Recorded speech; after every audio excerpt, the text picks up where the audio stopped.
mahar itu ada mahar standar jemaah. Setiap kampung itu punya standar yang berbeda-beda. Dan itu diperbolehkan dalam agama, nggak ada masalah. Umpamanya umumnya 30 juta. Sudah, orang tuanya tanya mau dikasih berapa. Bingung mau dikasih berapa, ini anaknya orang kaya. Akhirnya mundur semua. Datanglah seorang pemuda, dia dengar tentang anaknya Fulan ini.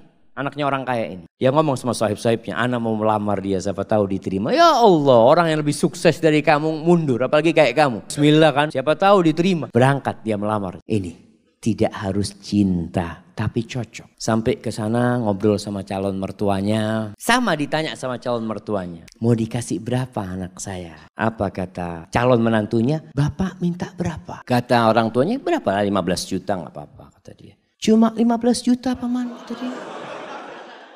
Subhanallah jemaah. Jangan. Masa anaknya Ami yang dari kecil Ami rawat ya. Ami besarkan, Ami sekolahkan cuma dihargai 15 juta. Ami, anak kasih 1 miliar. Betul ini ceritanya jemaah. Tapi sekarang anak gak punya duit. Iya, memang dia gak punya duit. Artinya dia ingin ngasih gitu jemaah.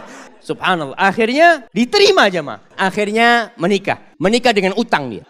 Mahar itu boleh utang. Makanya ketika antum menikah, kan orang tua mengatakan maharnya sekian tunai atau utang. Walaupun anak nggak pernah dengar yang utang jemaah ya. Karena yang disebutkan maharnya itu cuma 100 ribu, 1 juta, seperti itu. Padahal kadang-kala maharnya di zaman sahabat itu 1 kebun kurma. Isinya 400 pohon, berapa miliar itu jemaah. Itu bisa utang. Akhirnya menikah. Setelah menikah tetap kerjanya serabutan dia ya. Maklar, jual ini, jual itu. Dia punya utang 1 miliar. Subhanallah jemaah. Suatu saat dia cerita, mertuanya ini ngobrol sama menantu-menantunya yang kaya-kaya. Cuma satu yang miskin jemaah. Yang kaya-kaya. Ngobrol masalah durian jemaah. Oh Masya Allah durian yang enak, durian ini, itu macam-macam. Akhirnya si menantunya yang miskin ini minta izin. Paman, anak mau keluar dulu sebentar ya, kata dia. Akhirnya dia keluar rumah. Ke tempat sohibnya, pinjem duit 20 ribu. Anak pinjem duit 20 ribu. Kan buat apa ini? Mertua anak kepingin durian. Dia beli durian jemaah. Dia bawa. Sampai rumah masih ngobrol durian ini jemaah. Dia ngomong, paman afwan anak gak bisa beli yang bagus. Yang mudah-mudahan ini enak buat paman. Itu mertuanya langsung jatuh cinta sama menantunya nih jemaah. Yang kaya raya cuma ngomong doang durian. Ada langsung beli jemaah. Subhanallah jemaah. Antum itu kalau jadi menantu yang bener. Mertua ngomong durian berarti kepingin durian. Masya Allah jemaah. Ini akhirnya nih menantu jadi menantu kesayangan. Sampai neneknya pernah suatu hari karena sayangnya sama ini menantu ya. Baik menantu ini.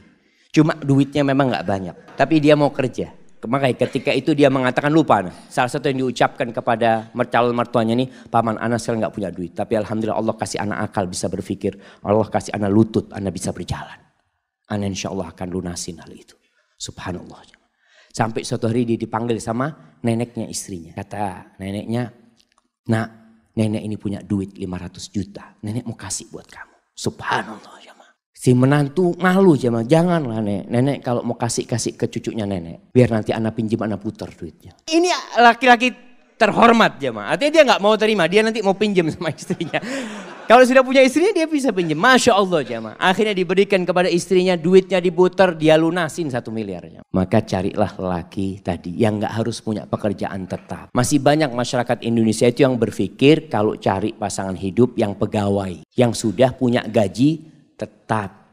Jangan sama orang yang baru usaha kecil-kecil nanti bangkrut dia katanya. Kalau pegawai kan ada jaminan nanti. Ada jaminan masa tua macam-macam. Lah gak harus.